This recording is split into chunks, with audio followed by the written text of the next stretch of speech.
Capitol Hill, one bench. Two names on a collision course, Jasmine Crockett and Clarence Thomas. He burst into laughter, cutting her off before she could say a word, confident she would never reach the heart of the courtroom. But in a battle for 50,000 silenced minority voters, Crockett turned the judge's smirk into his deepest regret in less than 90 seconds. When a judge underestimates the very voice he tried to silence, who truly holds the gavel? Stay with us, this is a story worth every second of your time. The federal courtroom in Texas was frozen in a heavy winter silence. No press, no flashing lights, only rows of lawyers, clerks, and court staff, their eyes locked forward, waiting. The air was sharp, each breath visible, the polished floor reflecting the harsh light from above.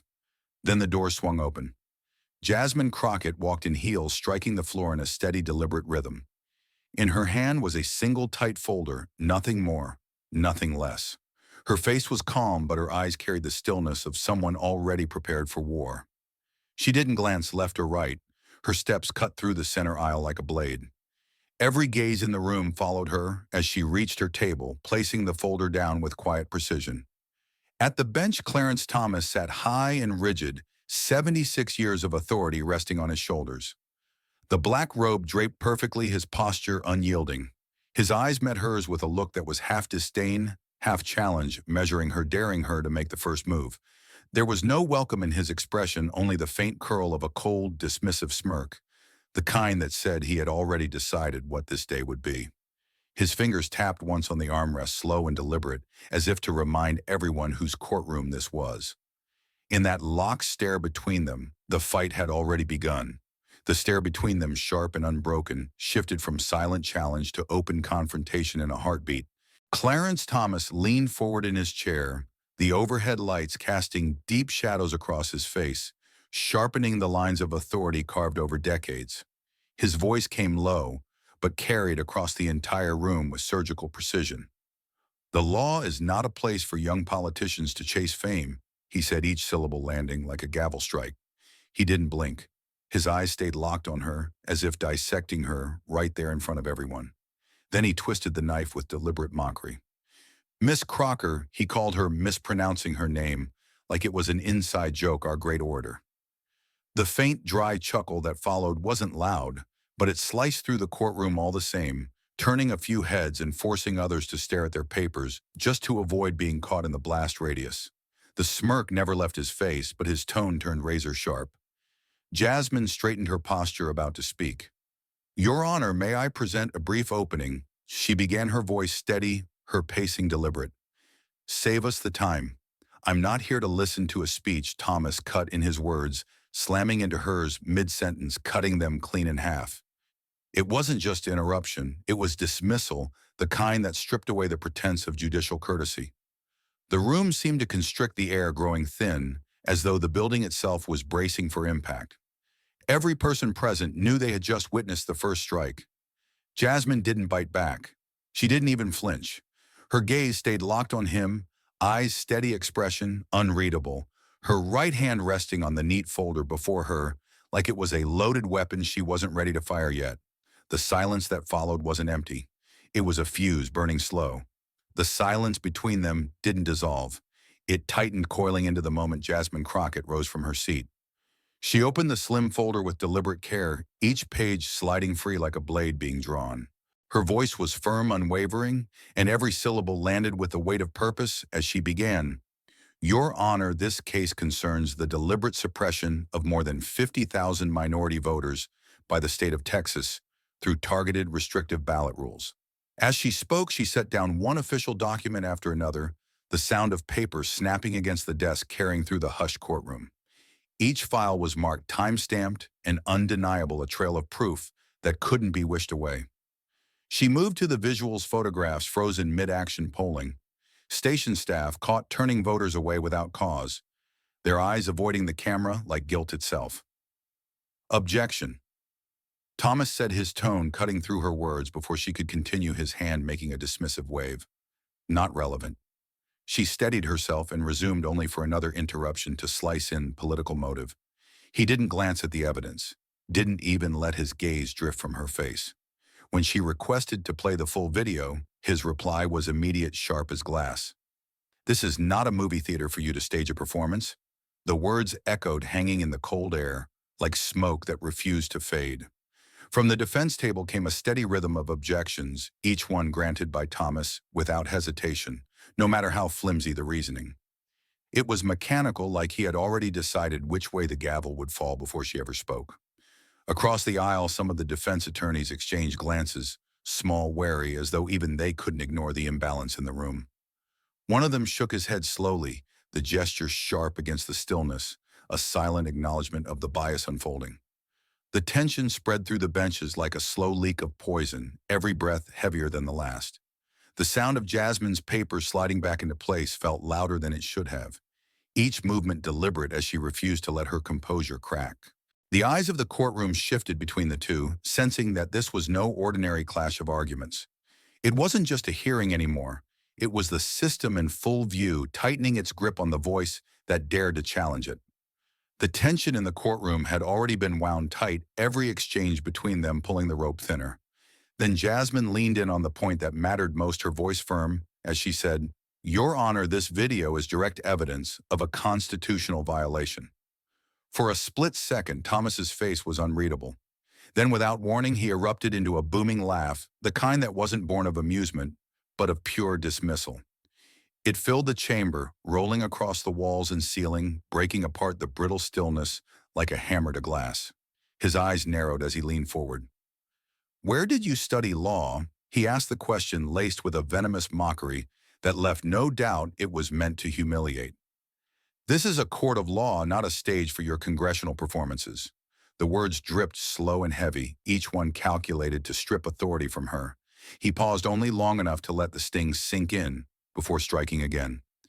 "Perhaps you should read the Constitution before you try to teach it to me." The room seemed to freeze solid. Not a shuffle, not a cough, just the cold weight of eyes turning toward Jasmine, some wide with curiosity, others tight with anticipation. It was the kind of silence that came before glass shattered or a storm broke. She didn't move, didn't so much as blink. Her spine stayed straight, her chin level, her gaze locked on him in an unbroken line, as sharp and steady as the edge of a blade. Seconds ticked by the stillness, stretching until it felt unbearable. Then she moved not with haste, but with deliberate, unhurried precision. Her heels struck the polished floor in slow measured beats as she stepped toward her table, the sound echoing through the tense air. Each step carried the weight of intent, each movement controlled like a hand tightening around a weapon not yet drawn. By the time she reached the folder waiting for her, the air was so still it felt like the whole room was holding its breath, sensing the shift. The counterattack was no longer a question, it was a certainty. Without warning, she reached into her folder and pulled out a stack of case files so thick it seemed impossible they had been tucked away in something so slim. She set them down hard on the polished wood with a sound that cracked through the courtroom like a warning shot. No one moved. The thud wasn't just paper meeting wood. It was a declaration that the next few minutes would not go the way Thomas expected. Her gaze didn't leave him as she spoke, voice steady, words measured, but carrying the edge of steel. "Before we proceed with this trial, I need to address systemic misconduct originating from this bench." She opened the first file without looking away, sliding it forward so the bold header was visible. "Morrison Vs. Texas, Your Honor, told the plaintiff's counsel they were performing for the press." She let the words hang for a beat before flipping to the next. "Henderson v. Board, you fined counsel for wasting the court's time." The appellate court overturned it. The file landed with a sharp slap on the table beside the first, the reversal stamped in clear official ink. Thomas leaned forward, his voice low but laced with irritation. "Counselor, you're cherry-picking cases and twisting the record for theatrics. This is irrelevant to the matter at hand." Jasmine didn't blink. "Irrelevant. These are 12 documented reversals directly tied to your rulings in civil rights cases. The only theatrics here, Your Honor, are when justice is denied and then dressed up as procedure." She didn't pause. Her hand found another file, opening it with precise, deliberate movement. "Davis v. Attorney General, you used the phrase, 'those people,' a statement viewed as racially suggestive." This time her eyes met his for longer, holding the silence, until the weight of the accusation settled over the room. The document in front of her bore not just the case title and decision, but highlighted transcript lines, proof in black and white of what had been said. She set it beside the others, creating a growing row of evidence between them. One by one, she laid out each case, 12 in total. For each, she stated the name, the specific misconduct, and the appellate reversal or condemnation that followed.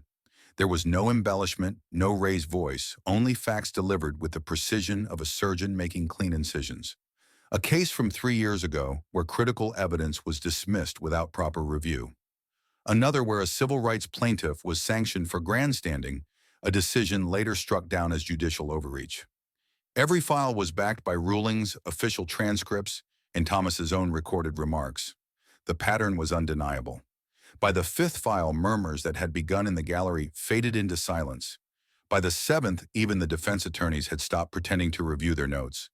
All eyes were on her, following the rhythm she set case, quote, reversal, next case, each example stacking on the last, until the table before her was lined with a dozen documented blows to Thomas's credibility.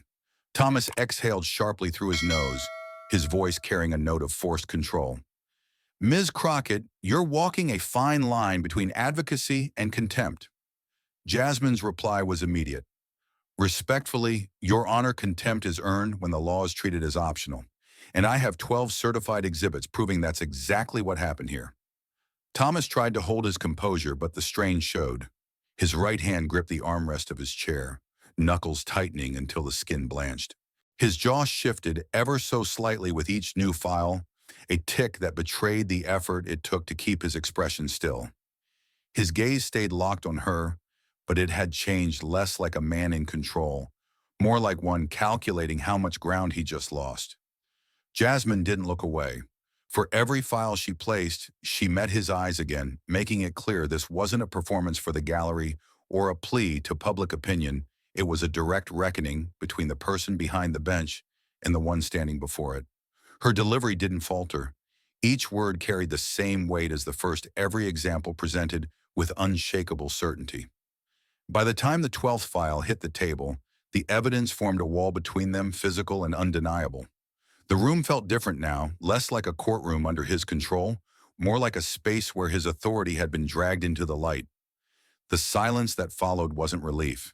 It was the quiet after a blow lands, the still moment when everyone in the room knows the balance has shifted. And as Thomas's grip on the chair tightened, his knuckles white against the dark wood, it was clear he knew it too.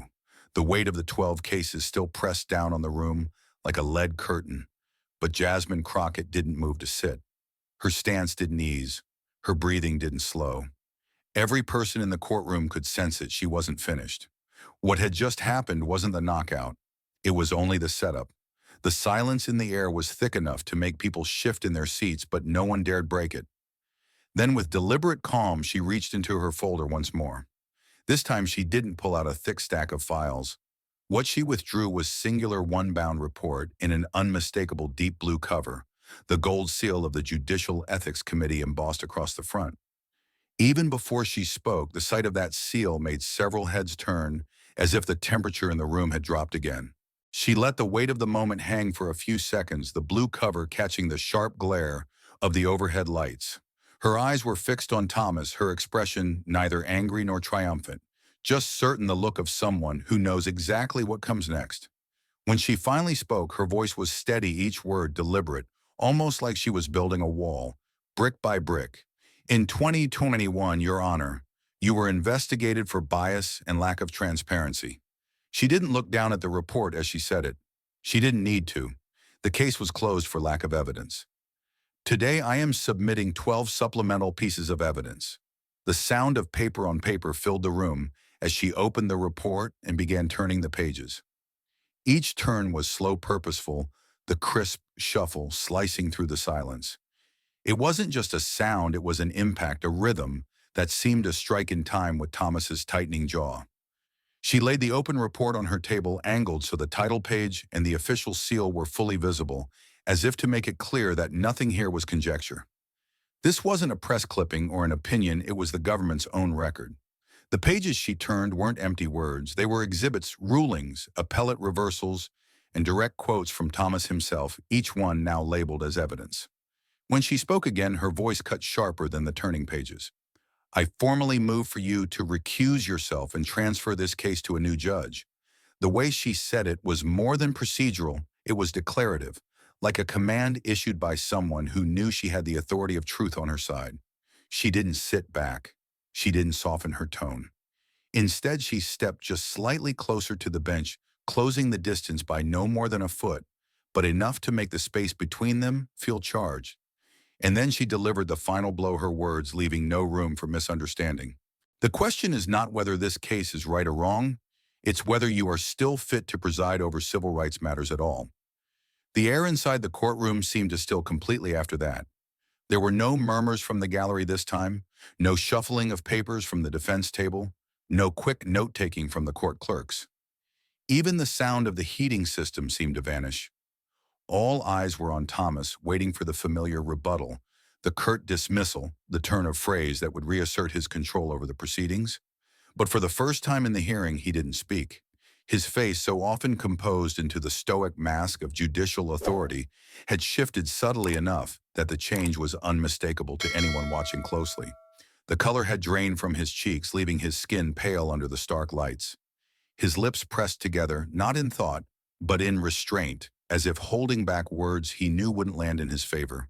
His hands rested on the armrests of his chair, but the right one betrayed him, fingers curling into the wood, a faint tremor running through them. It wasn't much, just a flicker, but to Jasmine it was as telling as a full confession. Her eyes didn't move from his. The exchange was no longer about the documents on the table or the words in the report. It was about presence, about holding the gaze of a man who had held the power to decide the fate of others for decades, and showing him that this time the decision wasn't his alone to make. The stillness between them felt almost tangible, a rope pulled tight from one side of the bench to the other. The sound of the last page settling into place echoed faintly as she closed the report, her hand resting on it like it was a final piece of evidence yet to be entered. She didn't speak again. She didn't need to. Everything that needed to be said was already hanging in the air, every word sharpened by the silence that followed. And in that silence, the courtroom felt different, less like the domain of a single, untouchable authority, and more like a place where that authority had been forced to answer for itself. Thomas's eyes flickered down toward the report for just a moment before returning to hers. The movement was small, almost imperceptible, but it was enough to confirm what everyone already sensed: the weight of what she'd placed before him wasn't going away. His usual arsenal disdain interruption-cutting remarks was suddenly out of reach. The evidence wasn't just in her words. It was in the official record now, in the seal on the cover, in the fact that each accusation came back by certified, documented fact. The tremor in his hand grew slightly more noticeable as he shifted his grip on the armrest, the wood creaking faintly under the pressure. His left hand moved to adjust the robe on his shoulder, a meaningless gesture that couldn't disguise the tightening in his jaw. He sat straighter, but not in defiance, more in an effort to hold himself together in the eyes of the room. The quiet was no longer his weapon, it was hers, and everyone in the courtroom knew it. The weight of her final words still lingered in the air, pressing on every corner of the room. For a long moment, Clarence Thomas didn't move, his eyes locked on the report before him, as if staring hard enough might undo what had just been laid bare. Then, almost reluctantly, he straightened in his chair, but it was not the firm, commanding motion the courtroom had seen countless times before. His shoulders seemed heavier, his jaw set with effort, and when he spoke, the voice that emerged was nothing like the booming authority of earlier hours. It was rough, dry, stripped of its usual confidence. "Court is in recess," he said, and the words were so low they barely reached the back row. He reached for the gavel, but even that movement lacked its former precision. The wood struck the block once, but the sound was muted, a dull thud instead of the sharp crack that usually punctuated his rulings. It felt less like a decision and more like an escape. For a moment his hand stayed on the gavel, as if he wasn't ready to let it go, then slowly dropped to the armrest, fingers curling inward. The bench that had always seemed like a fortress now looked more like a high seat with no safe ground beneath it. Jasmine didn't react outwardly. She didn't smile, didn't nod, didn't give the moment any outward celebration. Instead, she moved with the same precision that had carried her through every word of her presentation. One by one, the files were gathered and stacked, the crisp slide of each paper sounding impossibly loud in the stillness. She slid them into her folder, closed it with a quiet click, and rested her hand on top for a moment before lifting it. The gesture was small, but it had the finality of a door closing. Her eyes rose to the bench. She met his gaze only briefly, but in that instant the message was clear: this was not a draw. It was a win, clean and undisputed, earned not with volume or spectacle, but with precision and truth. The fire in her expression wasn't gloating. It was conviction, the kind that didn't need an audience to validate it. Around them, the courtroom remained frozen. The clerks didn't shuffle their papers. The defense attorneys stayed still, their pens unmoving above their pads. The gallery sat rigid, their eyes shifting between the woman who had just dismantled a wall of authority and the man who had sat behind it for decades. No one spoke. No one even shifted in their seat. It was as if the very air had thickened, holding everyone in place to witness the quiet dismantling of a throne. The hum of the building faded from notice. Even the faint creak of the wooden benches seemed to have stilled.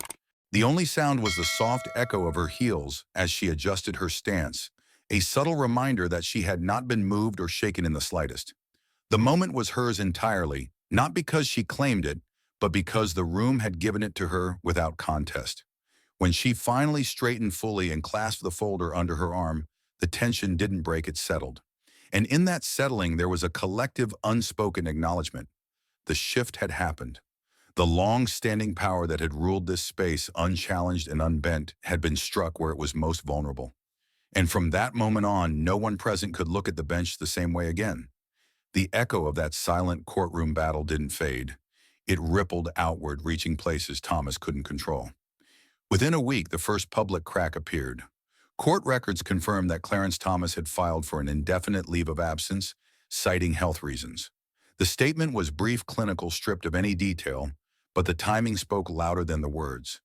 No interviews, no appearances, no comments from chambers, just an absence where his presence had once loomed. For those who had sat in that courtroom, the news didn't spark debate. It drew a quiet, knowing nod. They had seen the moment the foundation shifted. This was simply the aftershock. 6 months later, the inevitable became official. A single line on the Supreme Court's public docket announced his retirement. No ceremony, no farewell tour, just the closing of a chapter that had seemed immovable for decades. Legal outlets covered it like a weather forecast: factual, expected, unavoidable. After 32 years on the bench, Justice Clarence Thomas has retired, one headline read, but behind the neutral tone, the subtext was unmistakable. This was not a departure made on his own terms. It was the end of a reign that had been forced into retreat. In the absence of his shadow, the case that had set all this in motion found new light. The reassignment was swift-handled by the presiding judge without objection or delay. When the new judge took the bench for the first hearing, there was no air of defensiveness, no walls put up before the facts could be heard. Jasmine Crockett walked into that courtroom with the same folder, the same evidence, but this time nothing stood between her and the truth she carried. The court will admit the video evidence into the record, the judge ruled, the words landing without resistance. The defense raised a mild objection, but it died almost instantly under the weight of the evidence's clarity. The footage that had once been dismissed as political theater now rolled in full before the court. Scene after scene played out, polling staff turning away eligible voters, procedural barriers applied selectively, the subtle but unmistakable mechanics of suppression laid bare. The record wasn't just strong, it was irrefutable. By the time closing arguments were delivered, the defense had shifted from denial to damage control. They no longer argued that the violations hadn't occurred, only that the remedy should be limited, but the ruling left no room for half measures. The court found in favor of Jasmine Crockett, issuing a sweeping order that reached far beyond the immediate case. The state of Texas was required to overhaul its entire election process, from voter registration protocols to polling station operations, with independent oversight written into the decree. It wasn't just a win, it was structural change codified in the very system that had once tried to shut her out. When the gavel fell on that verdict, the room didn't erupt. It didn't need to. The victory was in the language of the ruling itself, in the concrete steps it demanded, in the fact that the evidence once silenced had now shaped the law. Jasmine didn't linger for photographs or statements. She gathered her folder just as she had before, and walked out knowing that the battle she'd fought in one courtroom had redrawn the map far beyond it. And outside in the world beyond those wood-paneled walls, the ripples kept moving. Legal scholars wrote of the case as a turning point in election law. Advocacy groups cited it as proof that entrenched systems could be challenged and changed from within. But for those who had been there in that first hearing, the one where the old guard tried to smother the truth, it was simpler. They knew exactly when the tide had turned. It wasn't on the day of the verdict. It was the moment Clarence Thomas's voice cracked and the gavel that had silenced so many struck softer than ever before. The verdict's ink was barely dry when the aftershocks reached the institutions that shaped the law's daily life. And what had begun in one courtroom turned into an agenda item for the entire profession as national legal organizations, state bar councils, and civil rights coalitions issued swift statements that did more than applaud a win. They demanded rules, not moods, announcing joint resolutions that called for mandatory bias audits and civil rights dockets, randomized case assignment to prevent forum steering, public logs of judicial sanctions and reversals, standardized recusal procedures with written findings, and a standing record. First hearing order requiring judges to address evidentiary relevance on the merits rather than dismissing it as political, while smaller practitioner groups echoed them with plain words that carried the same force. Admit the exhibit rule on the record and let the facts speak, and the tone across these statements was unvarnished and practical. Less about scolding and more about building guardrails. If a judge deviated from evidence, there would be a paper trail. If a civil rights claim was curtailed, the reasoning would be itemized. If discretion was exercised, it would be explained in a way that could be reviewed, appealed, and if necessary, reversed. Within weeks, committees that usually moved on glacial timelines moved like crisis teams, pulling late-night calls to weld those demands into draft model rules and bench cards that could travel from one jurisdiction to another without losing teeth, and the checklists were bluntly operational. Require on-the-record findings before excluding video, prohibit generalized accusations of political motive, absent specific evidentiary citations.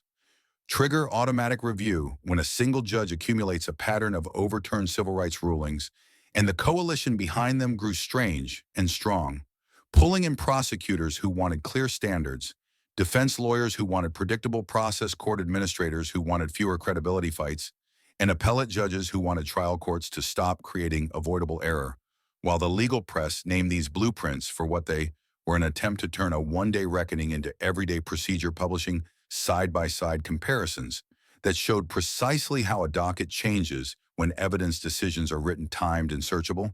Because once a number can be tracked, it can be fixed, and once a denial is explained, it can be challenged on the merits. The effect wasn't just institutional, it was cultural inside the profession, and the first proof came from bar conferences that replaced keynote applause lines with working sessions called Run the Record, where lawyers practiced pushing past rhetorical swerves to the exhibit number that mattered, and in those rooms the language was spare and tactical. Do not meet a sneer with a speech, meet it with a citation. If interrupted, anchor to the transcript line. If excluded, make an offer of proof on the spot and lock the issue for appeal. And after each drill, the facilitators handed out one-page cards. Crockett standards for civil rights hearings that condense the core moves into a sequence anyone could carry into court build the pattern. Show the paper state the rule demand, the ruling memorialize the refusal, preserve the path to reversal, while ethics groups added their own piece by distributing anonymized composite case studies that forced participants to spot bias signals early, including the subtle ones: the shrug at a civil rights plaintiff's name, the impatient dismissal of surveillance timestamps, the eye roll at community affidavits, and to answer it not with outrage, but with a request for findings pinned to the record. Law schools felt the shift and moved faster than they usually admit, folding the Crockett strategy into curricula that had long separated theory from practice, and syllabi changed in ways students could feel. Evidence courses added a module called Patterning from Single Ruling to systemic record constitutional litigation seminars, built labs where teams created judge profile dossiers out of public orders and appellate reversals. Trial advocacy swapped a portion of its cross-examination theatrics for an exhibit-first advocacy workshop, where students had to argue evidentiary relevance in 90 seconds using only a rule number and a citation. And each program wrote the same 4 sentences on its whiteboard. The first day document first. Speak second. Facts before volume. The record is the argument, while clinics ran week-long recusal practicums that walked students through drafting motions anchored in data rather than feelings, tying the request to specific reversals, specific phrases, and specific prejudicial effects, not as a weapon to wound a judge, but as a tool to protect the case. In moot court, the scorecards changed. Points no longer rewarded the prettiest flourish, but the cleanest tether to the record, and competitors learned to hear interruption as opportunity, pivoting with lines like, "Respectfully, Your Honor, Exhibit 14, page 3, answers that concern and professors graded for discipline. Did the student re-anchor after a diversion? Did the student memorialize a denial for appeal? Did the student map the remedy to the right standard?" And across the country, faculty adopted a teaching sequence that carried a new utilitarian cadence. Harvest collect documents, videos, affidavits with chain of custody, pattern grid the rulings, quotes, and reversals into a single auditable map. Strike present the minimum story in the maximum order citation exhibit rule request, which students began to call the Crockett method, not for branding, but because the method taught them what the legend looked like when stripped of mystique and rebuilt as muscle memory. Outside the classroom, the civil rights bar turned the theory into a field kit and called it the Crockett Protocol, a step-by-step playbook that read like a mission plan rather than a manifesto intake forms designed to capture suppression patterns across counties. Sworn declarations standardized so a judge couldn't dismiss them as storytelling. Video affidavit stations that stamped time, location, and custodian to nail chain of custody. A live denial grid that tracked each evidentiary refusal against the rule invoked and the reason given. A recusal trigger chart that converted patterns of reversal and biased phrasing into emotions supported by data rather than accusation. And a hearing script that kept counsel locked on the rail when the seas turned rough. Exhibit rule request finding repeated until either the door opened or the record captured the refusal for the court above, because the aim was not to win the room, it was to win the record and then to win the law. Firms began to share resources with the urgency of a fire brigade, swapping template motions that read like checklists. Before excluding video, the court must identify the specific basis under Rule X and explain why less restrictive measures would not cure prejudice. In small shops in rural counties stood up the same system with a laptop and a scanner, proving the point that this was not a boutique weapon for large cities, but a kit that traveled in a backpack. In stories filtered back from cramped courtrooms, where an associate on her first civil rights hearing said respectfully, "The grounds for exclusion are not yet on the record." And the judge, faced with the request and a silent gallery, put the findings down where they could be seen, and when the evidence still didn't come, in the offer of proof, captured everything necessary to climb the stairs to the appellate court that would read what had been denied and ask simply why. In practice groups and union halls, the protocol's discipline reshaped rehearsal nights, and the drills felt like flight simulators for turbulence. An older lawyer playing the part of a skeptical judge would interrupt with political motive, and the advocate would respond with Exhibit 22, timestamp War 743, chain of custody affidavit attached. Ruling on relevance requested then get cut off again and return with, "For the record, the court's stated basis for exclusion is unclear." Counsel requests findings to preserve the issue while a teammate logged each exchange on a projected grid so the words could be seen, measured, and refined, because the protocol assumed a truth too often ignored. Bias thrives in the gaps where no one writes down what just happened, and by closing those gaps with disciplined requests and clean memorialization, the ground tilted toward the party willing to carry the record like a shield. Legal organizations then did what organizations can do at scale. They made the discipline contagious, building open repositories where any lawyer could download a Crockett packet tailored to a civil rights hearing, a sample motion to compel video admission with a page of case law, a bench card for judges explaining the minimal reasons required before excluding citizen-captured footage, a one-page explainer titled "No Adjectives Without a Citation," and a companion card titled "Interruptions Are Invitations, Anchor, Ask, Memorialize."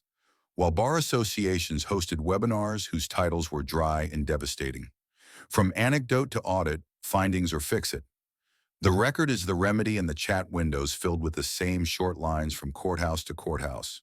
Admitted findings entered, offer of proof, complete issue preserved. As the semester turned and new classes started, the Academy began to publish early data that matched what practitioners felt in their bones when defense counsel used the method. Admission rates for video with clean chain of custody rose. When judges were asked to state grounds before excluding evidence, reversals for abuse of discretion dipped because the rule forced a pause and a reason. When recusal motions were built on patterns rather than adjectives, they were denied less often, and when denied, drew closer scrutiny on appeal. And the journals didn't dress it up. They printed the tables, noted the limits, and then concluded in plain language that a courtroom's fairness improves when evidence rules are treated like rails that trains must ride, not like scenery to admire until inconvenient. None of this felt like a movement from the stage. It felt like a craft regained at the desk, and that was the point, because the Crockett Protocol was never a banner to wave, but a sequence to execute. Harvest the proof with care pattern, the judge with discipline, strike the issue with restraint. And the people who taught it used phrases that landed with the same toughness as a working creed. Less thunder, more ground.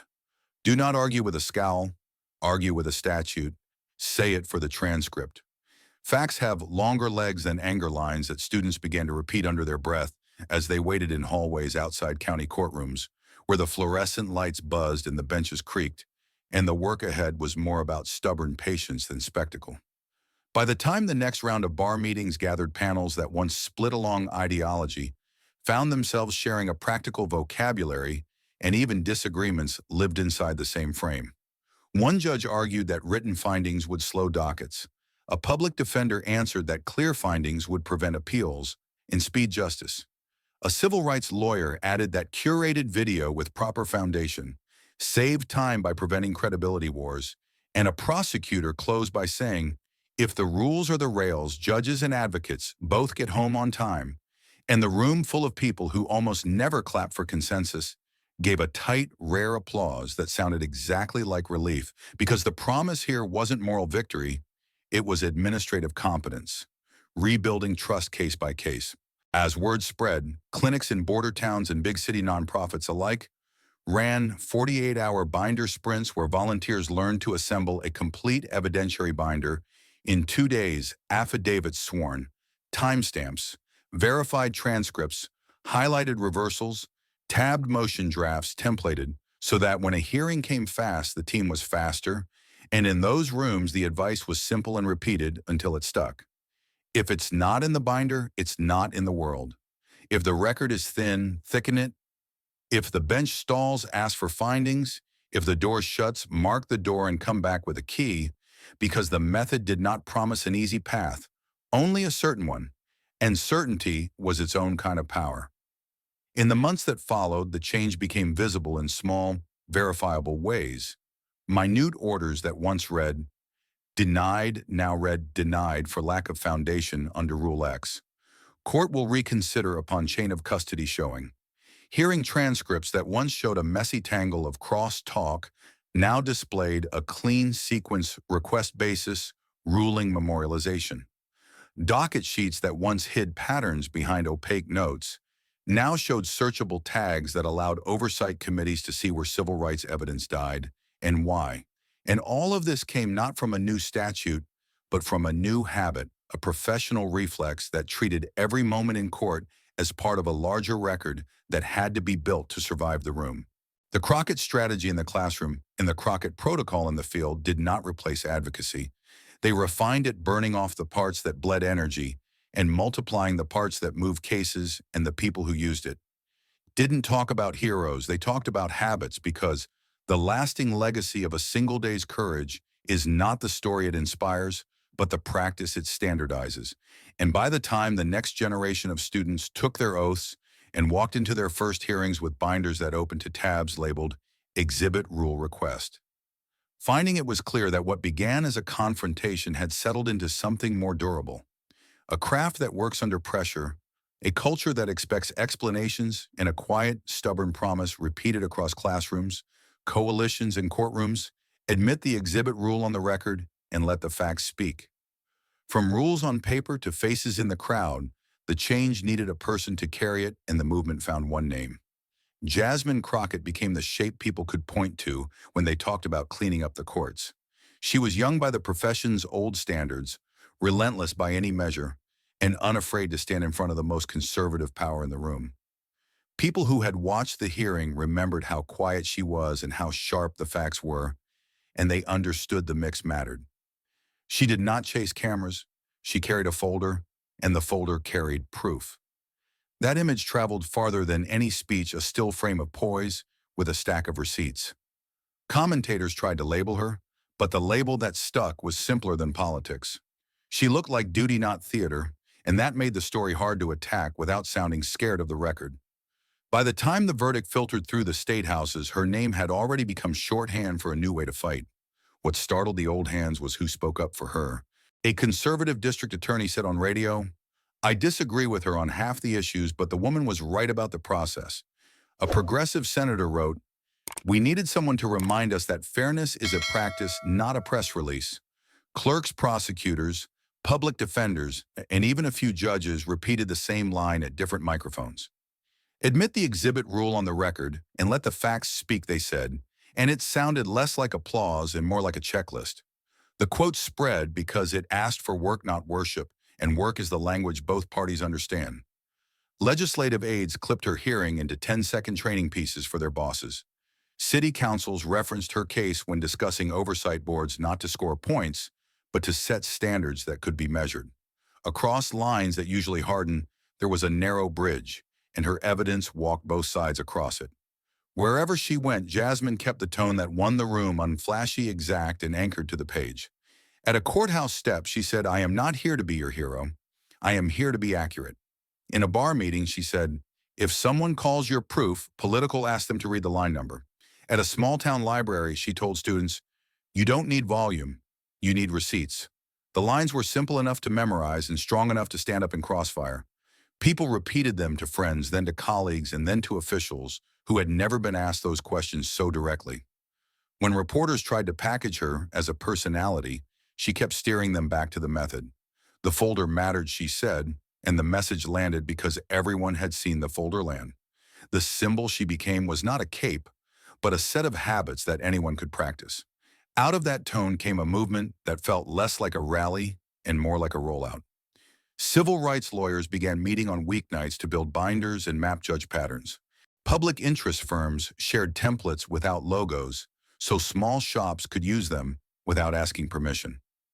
Young associates started carrying bench cards in their pockets with 4 boxes to check exhibit rule request finding. When judges tried to wave away videos, as theater lawyers answered in the same flat pitch Jasmine used, and they asked for findings on the record. If the door opened, they walked through. If the door closed, they marked it for appeal and kept going. "Say it for the transcript" became a bracelet line at law school clinics, cheap bands ordered in bulk and handed out like chalk. The craft looked small from the outside, but inside a hearing it moved mountains 1 inch at a time. That inch-by-inch progress is what people meant when they called her a spark. Not everyone cheered, and the criticism came with familiar teeth. Some pundits said she is grandstanding, as if asking for a rule number were a campaign stunt. Others muttered, "This is an attack on judicial independence," hoping the phrase would scare people away from reading the orders. Jasmine answered those lines the same way she answered interruptions in court. "Independence is not invisibility," she said, "and accountability lives in the record." A Republican city attorney backed her up on local radio with "Fair process protects my side too." A Democratic county judge added at a forum, "If a decision is solid findings, only make it stronger." Together, those voices pulled the argument out of the culture war and planted it on the courtroom floor. There, the only flags that mattered were page numbers. As weeks turned to months, her name stopped being a headline and became a habit. Clerks said run it the Crockett way when they prepped a case file. Supervisors told interns watch her argument, learn her pace because the rhythm itself carried meaning. Community groups invited her not to speak at length, but to demonstrate how to anchor a request to a rule. She would step to the mic and say, "Start with the exhibit, not the emotion," and the room would nod because they had watched emotion get outvoted. Town halls turned practical. People brought copies of public records and asked how to cite them. She gave them the same answer every time facts travel further when they are folded and labeled. In that answer was the blueprint for reform: make it small enough to repeat and it grows big enough to last. By then, the phrase judicial reform meant something concrete again, and the concrete looked a lot like a neatly packed folder. So the symbol stuck because it was useful, and usefulness is a rare glue in public life. She was young but steady sharp, without being loud and brave enough to walk straight into the hardest room and ask for nothing more than the rules. Both parties claimed her words when it suited them, but neither could deny the core lesson when the cameras were off. Admit the exhibit rule on the record and let the facts speak became a sentence that survived election seasons and outlived press cycles. From a single case, the spark ran through courtrooms, classrooms, and council chambers until bias lost some of its favorite hiding places. She did not crown herself a leader, yet people followed because the method gave them something to do tomorrow morning. That is how a person becomes a symbol of reform, not by standing on a stage, but by teaching a craft that anyone can carry. And when the next hard hearing began, a new lawyer stood up with a thin folder and a steady voice ready to fight by the numbers. Somewhere in the back row, someone whispered her name, and the room understood exactly what that meant. The momentum that began with a verdict did not stop at courthouse steps. It flowed into paper policy and memory, where the case would be taught instead of merely told. The trial was gathered piece by piece into a permanent record, not as gossip, but as proof with edges that could not be sanded down. Certified transcripts were bound with exhibit lists, timestamp motions, and clerk stamps that tracked each turn in the fight. The video once waved away as theater was logged with chain of custody notes and archived in a format built to outlast hard drives and headlines. Curators and legal librarians worked beside court staff to tag every ruling with the rule that governed it. Cross-references were added so a reader could move from a sneer on the bench to the appellate standard that erased it. The folder that once hit wood with a thud now rested behind glass labeled and legible, waiting for eyes that wanted more than rumor. The index did not flatter or inflame. It mapped where power leaned and where the record made it stand straight. In a reading room lit by quiet lamps, the case sat reachable to anyone who asked for it by number instead of by name. And the lesson began to breathe the way real lessons do, through the precision of what could be checked. The archivists did not write speeches. They wrote captions that pointed to facts and asked simple, heavy questions. A margin note explained the moment interruption became dismissal and why the law demands findings before exclusion. Another note tracked the phrase "those people" to the line where it first appeared and the page where a higher court condemned it. A sidebar demonstrated how a pattern emerges when 12 reversals are laid end to end without adjectives. A short preface endorsed by the Archives Advisory Board set the frame without theatrics. This record documents the disciplined confrontation of judicial power through evidence and procedure. The preface did not gloat. It invited scrutiny, promising that any claim made in the summary could be verified in the attached pages. There was no hero altar, no villain's mask, only dates, orders, and the slow, relentless architecture of accountability. Visitors moved through the case like a map, each marker less about personalities and more about proof. And as they traced that route, the central message emerged with the clarity of a warning light. In law school classrooms, the case left the display case and walked onto the syllabus under a plain name: Confronting Authority with Record. Professors opened to a slide that paired a still image of the bench with a bullet list of evidentiary rules. A clinical instructor said, "This is how to meet a robe with a statute calmly, repeatedly, and on the record." Another added, "The object here isn't humiliation. The object is correction, and correction only sticks when it's documented." Students read the transcript aloud, learning how a steady pace outlasts a raised voice. A teaching note asked them to write a motion in one page, citing the exact rule that forced the next ruling. A second exercise required them to draft a neutral summary that would make sense to someone who disagreed with them. They practiced keeping their verbs clean and their exhibits numbered, because craft is what survives a hard room. And when the class ended, the case did not disappear into theory. It remained in their hands as a checklist. Judicial trainings used the same material, but turned the mirror around. Bench books added a one-page card titled "Findings Before Exclusion," with 4 lines to fill rule, reason, remedy, review. A senior judge told the room, "This isn't about fear of reversal. It's about respect for the process that keeps reversal rare." Another said, "Independence is not the right to be unexamined. Independence is the capacity to be examined and still stand." They studied the moments where impatience became error and how a simple written finding would have kept the door open to the evidence. They marked the difference between managing a docket and dismissing a claim and how quickly the two can blur without discipline. The training did not threaten. It equipped handing out language that could live in orders without sounding defensive. On the last page, a sentence repeated what the archive had already taught: power keeps its dignity best when it keeps a record. In the room, even the skeptical corners wrote that line down. Civic education programs took the case out of professional circles and into town halls and high school auditoriums. Teachers set out photocopies of the key pages not to stir outrage, but to show how rules operate when they are allowed to work.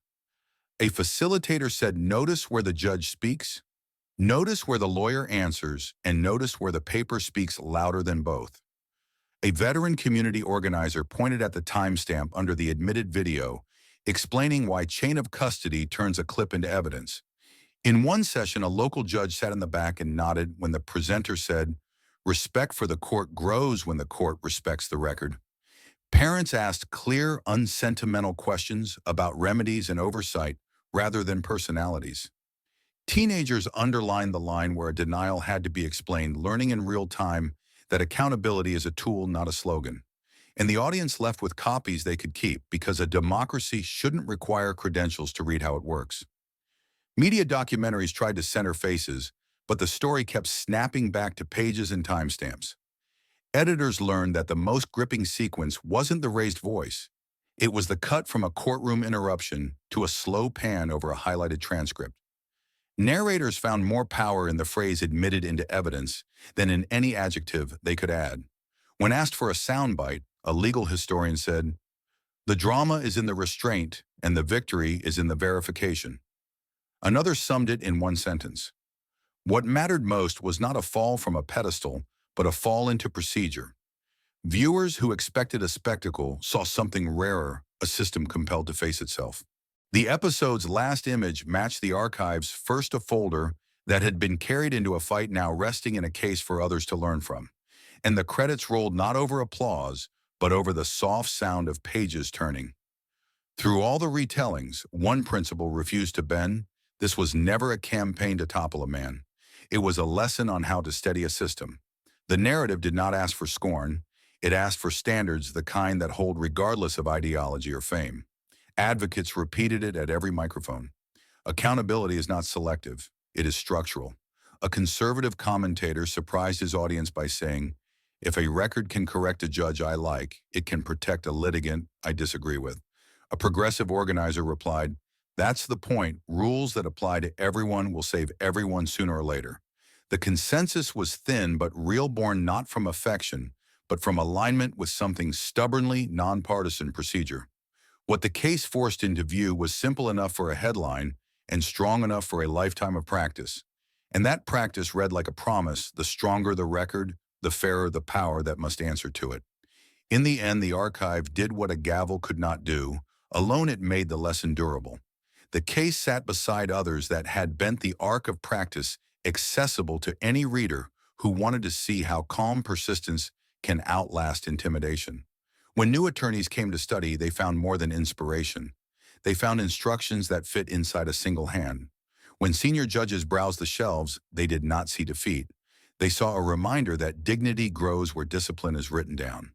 The message on the wall outside the reading room said it in the plainest possible way: this collection exists so that power can be faced without fear and corrected without hate. It was not designed to humiliate Thomas or to glorify Jasmine. It was designed to teach anyone how to insist that rules rule. And that is why the trial was kept, so that the next time a room grows cold and quiet, someone will remember the sequence that works. Admit the exhibit. Rule on the record. Let the facts speak. From a case file under glass to the hands that carried it, the lesson narrowed to a single unshakable truth. Jasmine Crockett proved that courage paired with meticulous preparation can move walls that once looked untouchable. She didn't bluff, she built. Night after night, she numbered exhibits, rehearsed her asks, mapped the rules to the facts, and walked into the cold courtroom with a heartbeat steady enough to hold the line when power tried to shake it. Courage is not noise. It's proof held steady, she told a reporter afterward. And the room had already learned that bravery lands hardest when it wears paperwork instead of applause. When the sneer came from the bench, she met it with a citation. When the interruption cut her off, she returned to the rule. When the door slammed on her video evidence, she marked the denial for appeal. Each move small, disciplined, and devastating because the system understands only one language, the record. Preparation made her fearless, not because it erased fear, but because it left fear with nowhere useful to go. That was why the gavel that had silenced so many before her could not silence her. Her argument did not live in the air. It lived on the page, anchored to ink and statute. She turned what could have been just another hearing into a blueprint, showing step by step how to turn contempt into findings, bias into data, and no into a numbered issue that higher courts could read and remedy. In doing so, she proved to every young lawyer, every burned-out advocate, and every citizen armed with a camera phone. That method is a megaphone the bench cannot mute. Start with the exhibit, not the emotion, she told a room full of law students months later. And the phrase stopped being a slogan the moment they saw the footage of her doing it in real time. They watched the switch flip. In that hearing, a room that had always orbited the authority of the robe suddenly began to orbit the authority of the rules. Systems don't shift because someone yells at them. They shift because someone touches the hinge they swing on. Jasmine found that hinge in plain sight, evidence, procedure, persistence, and she pulled it with both hands until the door opened wide enough for everyone to walk through. By the end, what she changed was not only one ruling, but the reflex of the rooms where rulings are made. Judges who had once cut lawyers off mid-sentence began to hear the echo of her calm insistence on findings. Attorneys who had once let bias pass unrecorded began carrying their own Crockett folders, packed with exhibits, statutes, and ready motions. The example she set rewired the instinct of those who watched her, teaching them to anchor every word to the record, to fight interruptions with rules instead of outrage, and to treat each denial as a rung on the ladder to appeal.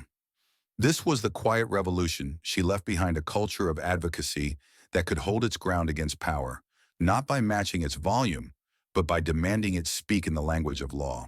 And that is the image history keeps: no raised fist, no shouting match, just a folder on the table, a voice that didn't rise, and a final line delivered like a master key.